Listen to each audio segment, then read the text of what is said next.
We got us a new addition to the family, and here she is.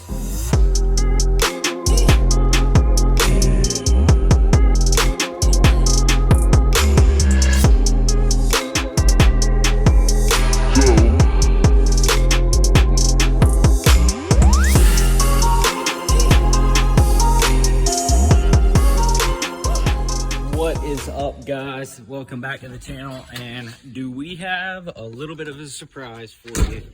So we got us a new addition to the family, and here she is. 2006 Dodge 2500 with the 5.9 Cummins diesel in it.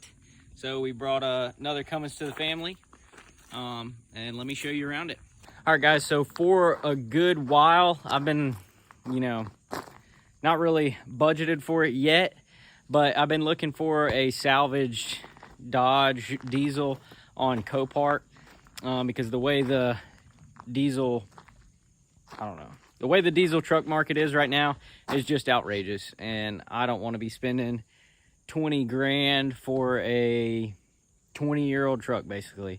So that's the avenue I was going for, was Copart, and just finding something with a little bit of front end damage, or maybe some undercarriage damage, I don't know, rear end damage, something simple that I can fix, maybe by a little bit of fender swap or like a bed swap or something.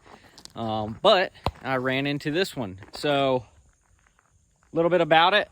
A buddy of mine that works with me came to me and was like, hey, you want to buy my truck and you want to buy it cheap? And he said he hit something on the interstate, hit the transfer case, grenaded it, and I don't know. I think it was a front drive shaft failure. All of y'all have probably seen it a good bit. So the Dodge commonly fails the front drive shaft, the double cardian joint, and it just grenades the transfer case, slings the drive shaft around everywhere. So that happened to him. They ended up totaling the truck, bought it from him, totaled. So we got us a new project, and let me show you around it. So it is a 2006, pretty straight body. There's a few dings here and there. Got some coil spacers on the front to level it out. A little bit of load springs in the back. Like I said, pretty straight body. Little dent in the tailgate. Cracked tail light with a little bit of dent to go along with it.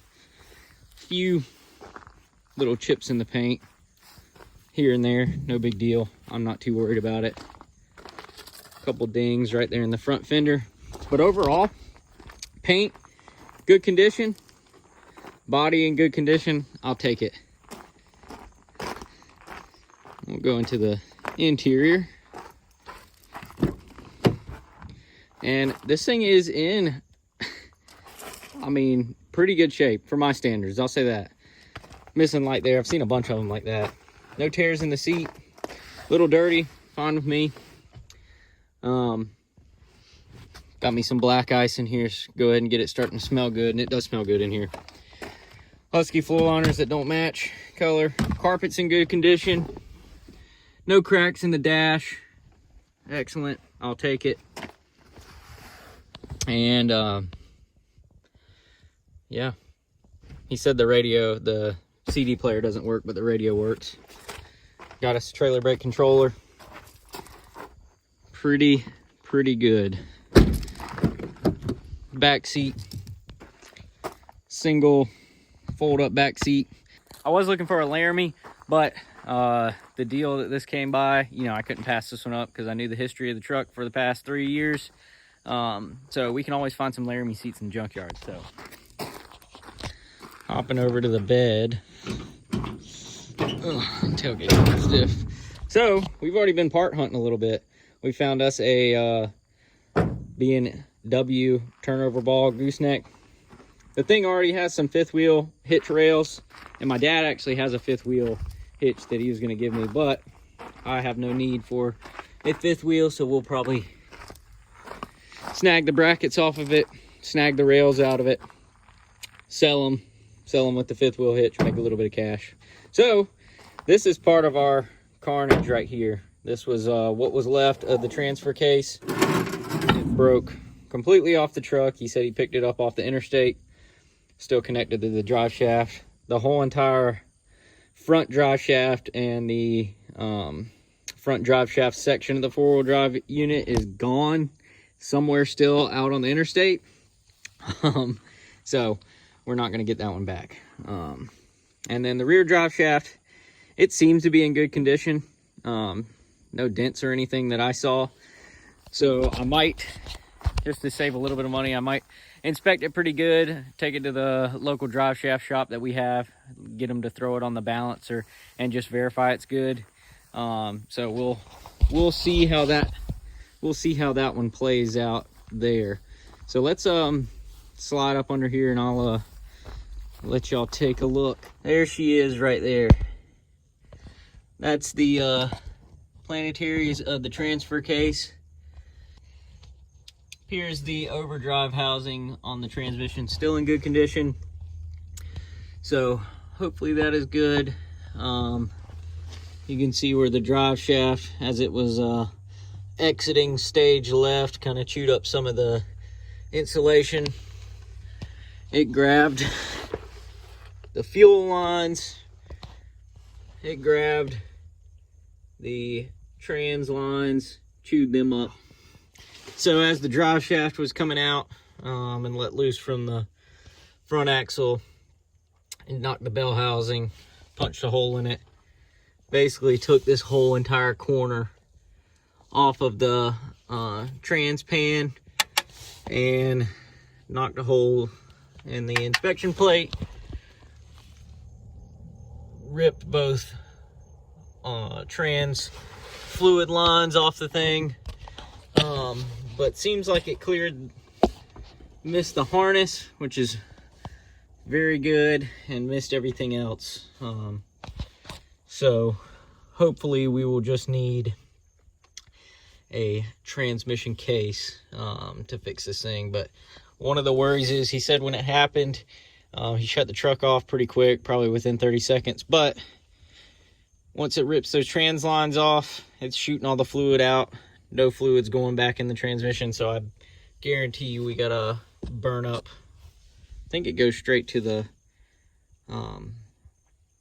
oh man, overdrive piston support. So we will have to check that out when we pull the trans. Still got the factory cat, and then it has some sort of rigging of exhaust, maybe with some small little muffler. So it does have a nice little whistle to it.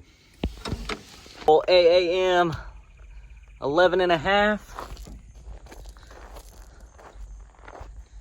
Some Toyo Open Countries with still a little bit of decent tread. We might ride on them for a little bit. Let's take a look under the hood real quick.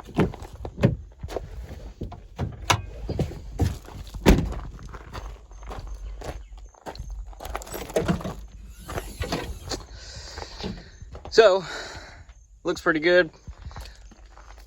No real corrosion. My buddy said he bought it from somebody that was local. I need to look back at the service records and see, I don't know where this truck's life was, but definitely looks to me like it was a Southern truck, because there's really no signs of salt on it. It's got 228,000 miles on it, and you know, these things will go a long time. My buddy said he didn't really have any issues with the engine or the transmission, but I don't know, I haven't fired it up yet, since we don't have any trans cooler lines and a hole in the trans pan. So I don't know if we'll fire it up whenever we pull the trans, or we might have to just wait until we get a new trans back in it. So there she is. Probably the first thing to go gonna be them red grill inserts, and then this pinstripe. We're gonna take care of that. We might even take care of this black body paneling. We're gonna get it all clean and all white. All right, we've been doing a little bit of part hunting too. So found these at the pull and save yard. The Laramie fold downs for under the back seat. And then I did a lot of digging and talked to a couple diesel shops and transmission shops, and I've been told that I can use a 47 front case. So I found the 2-wheel drive one for pretty cheap.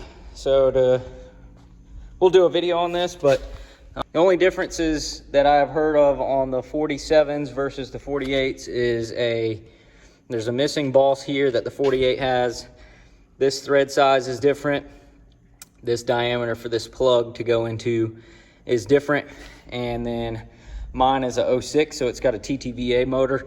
And so there's 2 bosses missing there. So what I'll probably do, weld a boss on there to capture the shift cable bracket, make a little adapter bracket. I've seen some companies sell it that holds the TTVA motor. And then we will drill this hole bigger and drill and tap this hole larger for the neutral safety. So y'all stay tuned. We're probably going to be doing that soon as well. And then also at the pull and save yard, I found me a transfer case. So doing some digging, the Dodge 2500s, gas or diesel, all ran the same transfer case. And from what I've seen so far, the input shafts are the same, the output shafts are the same. And this truck had a MP 271, which is the manual shift. The one I found is a 273. So we are gonna have to buy some parts and convert it to a manual shift so I can throw back in there, because I don't know, I don't wanna deal with any electrical shift on this. So we're gonna keep it a manual shift. And if you put in the hard work and dig around at your local pull and save yards, I mean, dude, I've saved a ton of money on the parts I found. Transmission, 150 bucks. Transfer case, 150 bucks. They want the cheapest pull and save yard I could find, 800 bucks for the transfer case. And then, I don't know, I haven't looked at any 47s, but a 48, cheapest one I can find for a core that needs to be rebuilt, 850 bucks. So, well, let's break out the purple power and let's get to shooting this thing down and break out the pressure washer and get it clean so we can get it pulled in the shop.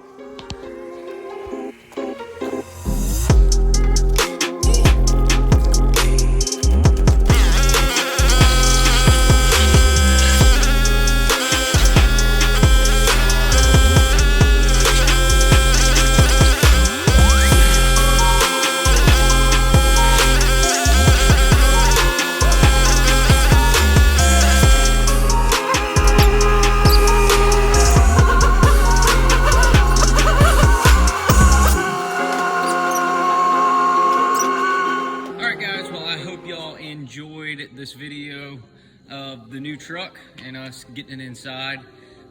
Y'all stay tuned here. Coming up soon, we're going to be pulling this transmission and probably doing a little bit of cosmetic upgrades, you know, ripping off those pinstripes and painting the grill and getting off this bumper mold, and we might even do a little bit of reverse leveling.